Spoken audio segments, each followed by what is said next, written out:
Hello hi നമസ്തേ നമസ്കാരം. ഇന്ന് കേരള സദ്യയിലെ ഒരു ട്രഡീഷണൽ ഐറ്റമായ പൈനാപ്പിൾ പുളിശ്ശേരിയാണ് അമ്മ നിങ്ങൾക്കായി പരിചയപ്പെടുത്തുന്നത്. കേരളത്തിൽ സെൻട്രൽ ട്രാവൻകൂർ മുതൽ തെക്കോട്ടുള്ള സദ്യാവട്ടത്തിലാണ് ഇതുപോലെ ലൂസായ പുളിശ്ശേരി വിളമ്പാറുള്ളത്. എന്നാൽ വടക്കോട്ടൊക്കെ പോകുമ്പോൾ ശരിക്കും പറഞ്ഞാൽ കാളനും കുറുക്കുകാളനും കട്ടിക്കാളനും ഒക്കെയായി കുറച്ചുകൂടെ തിക്കറായിട്ടുള്ള ഒരു പ്രിപ്പറേഷനാണ് ഉണ്ടാക്കാറുള്ളത്. ഈ വരുന്ന ഓണത്തിന് തീർച്ചയായും അമ്മയുടെ പൈനാപ്പിൾ പുളിശ്ശേരി ഉണ്ടാക്കി നോക്കണം. ഇതുവരെ നമ്മുടെ ചാനൽ സബ്സ്ക്രൈബ് ചെയ്യാത്തവരായിട്ട് ആരെങ്കിലും ഉണ്ടെങ്കിൽ തീർച്ചയായും ഇപ്പോൾ തന്നെ റെഡ് സബ്സ്ക്രൈബ് ബട്ടൺ ക്ലിക്ക് ചെയ്യുക. ഒപ്പം തന്നെ നമ്മുടെ വീഡിയോ കണ്ടാൽ ഇഷ്ടപ്പെട്ടാൽ ലൈക്ക്, കമൻറ്റ് ആൻഡ് ഷെയർ. മിക്സറി ഒരു ജാറിലേക്ക് അരമുറി തേങ്ങ ചിരകിയത് ചേർത്ത് കൊടുക്കാം. ഇനി ഒരു ഗ്ലാസ്, അതായത് 200 ml ഗ്ലാസ്സാണ്, അതിൽ നല്ല കട്ട തൈര് അതും കൂടി ചേർക്കാം. കൂടാതെ 1/2 ടീസ്പൂൺ സാദാ ജീരകത്തിൻ്റെ പൊടിയാണ്, അതും കൂടി ചേർത്ത് കൊടുക്കാം. 1/4 ടീസ്പൂണിൻ്റെ പകുതി ഉലുവ വറുത്ത് പൊടിച്ചതാണ്, അതും കൂടി ചേർത്ത് കൊടുക്കാം. എരിവിനായിട്ട് ഒരു 5 പച്ചമുളക് കൂടി ചേർക്കാം. നമുക്കിതങ്ങ് മുറിച്ച് ചേർക്കാം. അരയാൻ ആവശ്യമായ 1/2 ഗ്ലാസ് വെള്ളം കൂടി ചേർക്കാം. ഇതിന് നല്ല ഫൈനായിട്ട് അരച്ചെടുക്കണം. വീണ്ടും കൽച്ചട്ടിയാണ് ഞാൻ എടുത്തിരിക്കുന്നത് കേട്ടോ.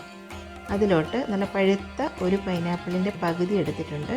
അതിൻ്റെ നടുവിലുള്ള ആ കൂഞ്ഞിയൊക്കെ മാറ്റിയിട്ടുണ്ട്. ബാക്കി ഭാഗം ഇതുപോലെ ഒരു സൈസിൽ കട്ട് ചെയ്തിട്ടുള്ളതാണ്.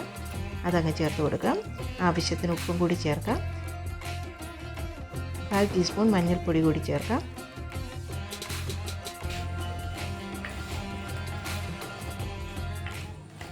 കഷ്ണമൊക്കെ ഒന്ന് മുങ്ങിക്കിടക്കുന്ന രീതിയിൽ വെള്ളം ചേർത്ത് കൊടുക്കാം, വേവാൻ ആവശ്യമായത്. ഇതിനെ അടച്ചു വെച്ച് പൈനാപ്പിളൊക്കെ ഒന്ന് വേവാനായിട്ട് നമുക്ക് വെയിറ്റ് ചെയ്യാം. 10 മിനിറ്റ് കഴിഞ്ഞിട്ടുണ്ട്. കഷ്ണമൊക്കെ വെന്തു, വെള്ളമൊക്കെ അത്യാവശ്യം ഒന്ന് വറ്റി വന്നിട്ടുണ്ട്. അതിലോട്ട് 1 ടീസ്പൂൺ ശർക്കര കൂടി ചേർത്ത് കൊടുക്കാം.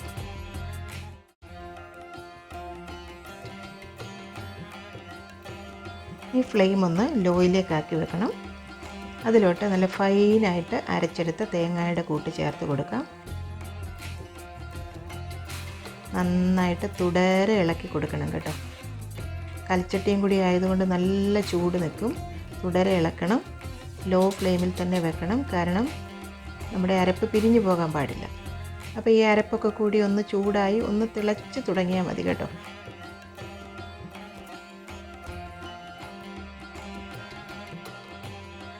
തീരെ തിന്നല്ല, എന്നാൽ അത്ര അങ്ങ് കട്ടിയാകാനും പാടില്ല. ആ ഒരു പരുവത്തിൽ വേണം നമ്മുടെ പൈനാപ്പിൾ പുളിശ്ശേരിയുടെ പാകം. സൈഡിലൊക്കെ തിള വന്ന് തുടങ്ങിയാൽ തന്നെ ഫ്ലെയിം ഓഫാക്കാം. ഇത്രയും മതി. വീണ്ടും തുടരെ ഇളക്കി കൊടുക്കണം, ആ ചൂടുന്ന് കുറയുന്നിടം വരെ.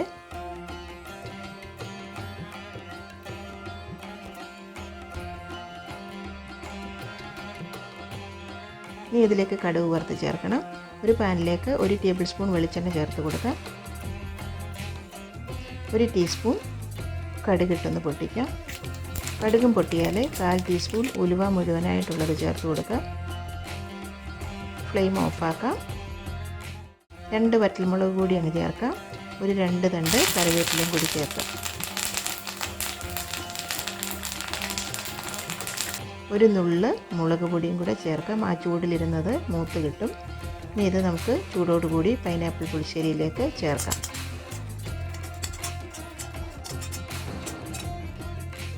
അടച്ചു വെച്ച് ഒരു 10 മിനിറ്റിന് ശേഷം നമുക്കിത് വിളമ്പാം.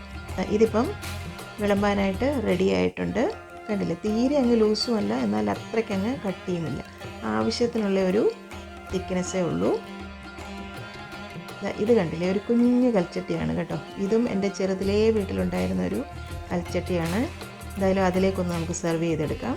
ഈ ഒരു പൈനാപ്പിൾ പുളിശ്ശേരി എന്നൊക്കെ പറഞ്ഞ് ഇതൊക്കെ നമ്മൾ കൽച്ചട്ടിയിൽ ഉണ്ടാക്കുന്ന ആ ഒരു സ്വാദ് ഏത് നോൺ സ്റ്റിക്ക് പാത്രത്തിൽ ഉണ്ടാക്കിയാലും കിട്ടില്ല കേട്ടോ. അപ്പോൾ അത്രയ്ക്ക് സ്വാദാണ് ഈ ഒരു പുളിശ്ശേരിക്ക്. ഈ ഒരു തനതായ രീതിയിൽ വരുന്ന ഓണത്തിന് നിങ്ങൾ പൈനാപ്പിൾ പുളിശ്ശേരി തയ്യാറാക്കി നോക്കണം. ഇതുപോലെ പൈനാപ്പിളിന് പകരം നിങ്ങൾക്ക് ഏത്തപ്പഴം ഇട്ടും ചെയ്യാൻ കേട്ടോ. ഇതേ രീതിയിൽ തന്നെ ചെയ്തെടുക്കാം. വീഡിയോ ഇഷ്ടപ്പെട്ടാൽ ഒരു ലൈക്ക് ഇടാനും മറക്കണ്ട. കൂട്ടത്തിൽ നിങ്ങളുടെ സിൻസിയറായിട്ടുള്ള കമൻറ്റും ഒന്ന് എഴുതണം.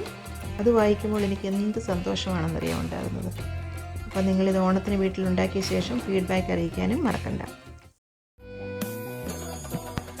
കറി വിത്ത് അമ്മയിലെ അമ്മയുടെ ഇന്നത്തെ റെസിപ്പി നിങ്ങൾക്ക് ഇഷ്ടമായെന്ന് ഞങ്ങൾ പ്രതീക്ഷിക്കുന്നു. നിങ്ങളിൽ ഒരുപാട് പേര് ഈ റെസിപ്പീസ് എല്ലാം ട്രൈ ചെയ്ത് നോക്കി സക്സസ് ആയി എന്നറിയുന്നതിൽ ഞങ്ങൾക്ക് വളരെയധികം സന്തോഷം. നിങ്ങൾ ആഗ്രഹിക്കുന്ന ഏതെങ്കിലും റെസിപ്പി അമ്മ വഴി കാണാൻ നിങ്ങൾക്ക് താല്പര്യമുണ്ടെങ്കിൽ ഞങ്ങളെ തീർച്ചയായും ഫീഡ്ബാക്സ് വഴി അറിയിക്കണം. ഞങ്ങൾ അത് ഞങ്ങളുടെ റെസിപ്പീസിൽ ഇൻക്ലൂഡ് ചെയ്യുന്നതായിരിക്കും. കറി വിത്ത് അമ്മ ഇതുവരെ സബ്സ്ക്രൈബ് ചെയ്യാത്തവരായ ആരെങ്കിലും ഉണ്ടെങ്കിൽ തീർച്ചയായും സബ്സ്ക്രൈബ് ചെയ്യണം. തുടർന്നും നിങ്ങളുടെ സപ്പോർട്ട് ഞങ്ങൾ പ്രതീക്ഷിക്കുന്നു. വീണ്ടും മറ്റൊരു റെസിപ്പിയുമായി വരുന്നവരെ നന്ദി. Good bye.